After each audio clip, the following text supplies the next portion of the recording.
ایک सरसब्ज गांव में एक बकरी और एक गाय एक ही खेत में रहा करती थीं।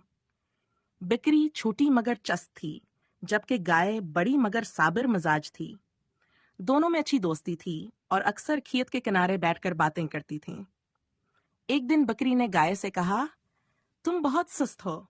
देखो, मैं कितनी जल्दी इधर से उधर भाग सकती हूँ। तुम भी थोड़ी चस्ती दिखाया करो। गाय मुस्कुराई और बोली, हर किसी की अपनी खूबी होती है बकरी।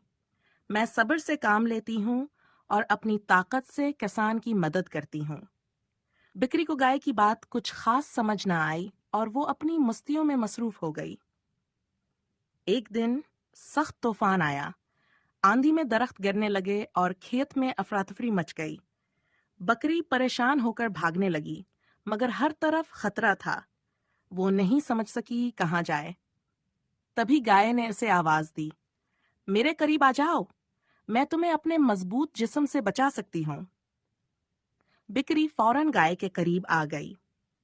गाय ने सब्र और हौसले से खड़े होकर बकरी को आंधी से बचाया। जब तूफान खत्म हुआ, बकरी को एहसास हुआ कि सिर्फ तेजी और चस्ती ही काफी नहीं, बल्कि सब्र और हिम्मत भी बहुत जरूरी हैं। इस दिन के बाद बकरी ने गाय की इज्जत करना सीख लिया और दोनों पहले से भी अच्छे दोस्त बन गए। हर किसी की अपनी खूबी होती है और हमें दूसरों की खूबियों की कदर करनी चाहिए।